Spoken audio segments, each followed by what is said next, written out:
आज हम double A का एक टेक्निकल आर्टिकल डिस्कस करने जा रहे हैं जिसका नाम है द ऑडिट ऑफ असर्शंस। सबसे ज्यादा स्टूडेंट्स को ये जहन में सवाल आता है कि आखिर ये असर्शंस होते क्या हैं या ये असर्शंस का मीनिंग क्या है। असर्शंस आसान भाषा में कहते हैं मैनेजमेंट के दावों को। यानी जब भी आप एज एन ऑडिटर किसी भी कंपनी का ऑडिट करने जा रहे हैं तो वहां पर मैनेजमेंट जितने भी दावे कर रही है, चाहे फाइनेंशियल स्टेटमेंट्स के जरिए, चाहे कोई रिकॉर्ड्स के जरिए, कुछ भी वर्बली या किसी डॉक्यूमेंट के जरिए, वो सब असर्शंस कहलाए जाते हैं। असर्शंस मतलब मैनेजमेंट के दावे। आईजा 315 इंटरनेशनल ऑडिटिंग स्टैंडर्ड्स के मुताबिक हम बताया गया है कि ऑडिट को दो हिस्सों में डिवाइड किया जाता है। एक होता है इंटरिम ऑडिट और एक होता है फाइनल ऑडिट। इंटरिम ऑडिट क्या होता है? इंटरिम ऑडिट होता है जो कि विद इन 6 मंथ्स आपका परफॉर्म हो रहा होता है। इंटरिम ऑडिट वो होता है जो पूरे साल के दरमियान में हो रहा होता है। यानी कि अगर 12 मंथ्स का पीरियड है तो 6 मंथली जो ऑडिट होगा उसको इंटरिम ऑडिट कहेंगे, और जो ईयर एंड पे ऑडिट हो रहा होगा उसको फाइनल ऑडिट कहते हैं।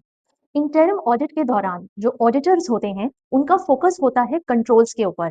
हाँ, कंपनी के सिस्टम ऑफ कंट्रोल्स की ऑडिट करना, ये उनका मेन मकसद होता है कि आया के कंपनी के जितने भी कंट्रोल्स हैं वो क्या फंक्शन कर रहे हैं प्रॉपर्ली, क्या वो रिलायबल हैं या नहीं। तो इसके लिए वो बहुत सारे सब्सटैंटिव प्रोसीजर्स परफॉर्म कर रहे होते हैं और साथ ही साथ test of controls. However, final audit में सारा का सारा फोकस फाइनेंशियल स्टेटमेंट्स पे होता है। यानी एसेट्स, लायबिलिटीज, इक्विटी, मैनेजमेंट के जितने भी दावे इन चीजों से रिलेटेड फाइनेंशियल स्टेटमेंट्स में हैं, सारा का सारा फोकस वहां होता है।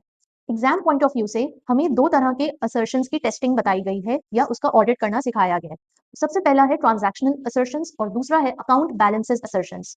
एग्जाम में एज एन ऑडिटर हमसे ये एक्सपेक्ट किया जा रहा है कि हम आइडेंटिफाई करें कि मैनेजमेंट दावा क्या कर रही है, और हम एज एन ऑडिटर इस दावे को चेक कैसे करेंगे या इसके लिए कोई प्रोसीजर कैसे बनाएंगे। एक बात ध्यान में रहे, जब भी आप एग्जाम देने जाएं as an auditor point of view, आपने एग्जामिनेशन हॉल में एंटर होना है। और ऑडिटर पॉइंट ऑफ व्यू का क्या मतलब है? You have to raise your scepticism, यानी कि आपको स्केप्टिकल होना पड़ेगा। स्केप्टिकल का क्या मतलब है?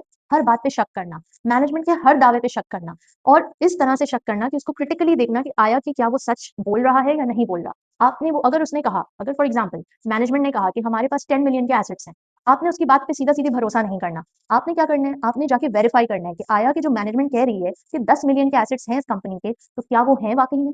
क्या वो उसी कंपनी के नाम पे हैं? क्या वो उसी अमाउंट पे हैं? क्या वो राइटली रिकॉर्डेड है या नहीं?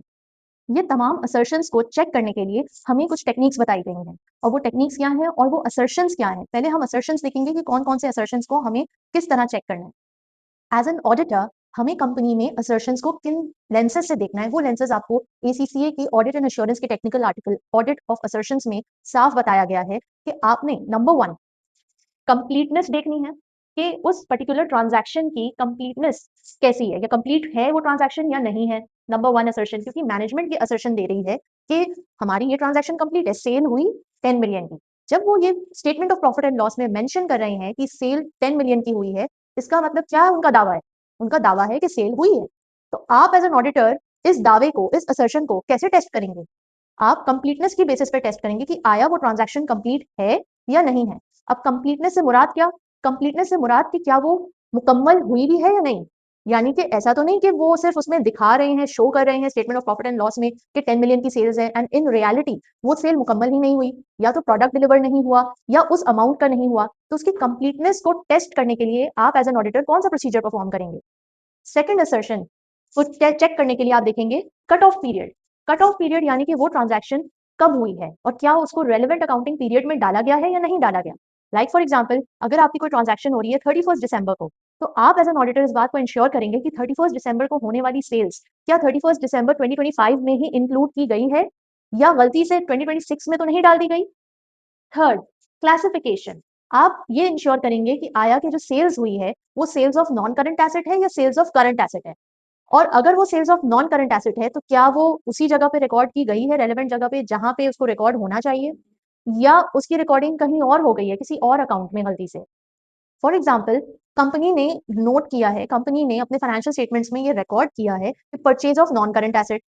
अब आपने वेरीफाई करना है कि वो purchase of non current asset जो वाकई में परचेज हुआ है, और आप उसको जाके विजिट भी करके आ गए हैं, आपने देख भी लिया है कि वो एसेट वहां पे मौजूद है, तो आप उसकी सेल्स, आप उसकी परचेज इनवॉइस उठाएंगे और उस परचेज इनवॉइस को जाके टैली करेंगे लेजर में, और लेजर में जाके चेक करेंगे कि आया कि वो purchase of non current asset यानी capital as a non current asset show हो रहा है financial sheet, financial balance sheet में या नहीं। हो सकता है purchase of non current asset, जो कि 5 मिलियन का एसेट कंपनी खरीद के लाई है, उसने उसको रिकॉर्ड कर दिया purchase of inventory. This is highly possible. तो दिस इज अ मिस्टेक और miss statement in the classification, जिसको एज एन ऑडिटर हमें चेक करना है, वेरीफाई करना है। Next assertion, occurrence. अकरेंस यानी कि आया कि ये परचेज या ये सेल, ये जो ट्रांजैक्शन कंपनी कह रही है कि ये हुई है, तो क्या ये हुई भी है या नहीं? तो you have to verify as an auditor. कैसे वेरीफाई करेंगे इसको, उस पर हम थोड़ी देर बाद बात करेंगे कि टेस्ट ऑफ कंट्रोल्स, ये सारे टेस्ट ऑफ असर्शंस किस तरह से हम टेस्टिंग करेंगे, या इससे रिलेटेड हम प्रोसीजर्स कैसे बनाएंगे। Next it's presentation. प्रेजेंटेशन जैसे आइजा 315 में रिकमेंडेड है कि आपने एज अ कंपनी कौन कौन सी ट्रांजैक्शंस को कहां कहां शो करना है, आया statement of profit and loss में, या स्टेटमेंट ऑफ फाइनेंशियल पोजीशन पे, या फिर कैश बैलेंस, कैश स्टेटमेंट में।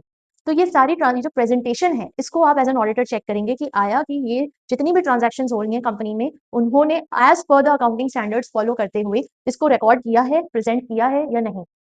जो ट्रांजैक्शंस डिस्क्लोजर मांगती हैं, क्या वो डिस्क्लोज किए गए हैं या नहीं। Last but not the least, accuracy. Accuracy, जितनी भी ट्रांजैक्शन कंपनी ने की हैं, उसकी एक्यूरेसी को वेरीफाई करना ये एक ऑडिटर का काम है। उसके लिए अब वो कौन से टेस्ट करेगा या कौन से सब्सटैंटिव प्रोसीजर्स परफॉर्म करेगा, इस पर अब हम बात करेंगे। तो इसका आसान तरीका याद करने का, इस निमोनिक को याद कर लें, C cube OPA। C cube means completeness, cut off period and classification. O means occurrence, P means presentation and A means accuracy. Assertion से रिलेटेड क्वेश्चंस लाजमी पेपर में आते हैं, और इसको आसान तरीके से हल करने का एक ही तरीका है कि आप इसकी अंडरस्टैंडिंग को बेहतर कर लें। जब आप इसकी अंडरस्टैंडिंग को बेहतर कर लेंगे, तो ऑटोमेटिक आपको चीज समझ आ जाएगी और इसकी एप्लीकेशन बेहद आसान हो जाएगी। So now what you need to do, double A के स्टूडेंट्स, ट्रिपल ए के स्टूडेंट्स, इस बात को मेक श्योर करें कि जब भी आप एग्जामिनेशन हॉल में जाएं, you go with an auditors mindset. That means you need to raise your scepticism level. Secondly, you need to question every assertion the management does. Management verbally कुछ assertions करती है, एंड मैनेजमेंट फाइनेंशियल स्टेटमेंट्स के जरिए, अपने accounting records के जरिए कुछ assertions करती है। और उन असर्शंस को आप चेक कैसे करेंगे, इस निमोनिक के जरिए। CQOPA, आप उसकी कंप्लीटनेस पे सवाल उठाएंगे, आप उसके क्लासिफिकेशन पे सवाल उठाएंगे, आप उसकी कट ऑफ पीरियड पे सवाल उठाएंगे, आप उसकी अकरेंस पे सवाल उठाएंगे, प्रेजेंटेशन पे सवाल उठाएंगे, और एक्यूरेसी पे सवाल उठाएंगे। और सिर्फ सवाल ही नहीं उठाएंगे, बल्कि उसको वेरीफाई करने के लिए कुछ प्रोसीजर्स भी परफॉर्म करेंगे। और प्रोसीजर्स के इंश्योरेंस की तैयारी कर रहे हैं जून अटेम्प्ट या दिसंबर अटेम्प्ट के लिए, तो फौरन राब्ता कीजिए, क्योंकि न्यू बैचेस जल्दी शुरू होने वाले हैं। Thank you.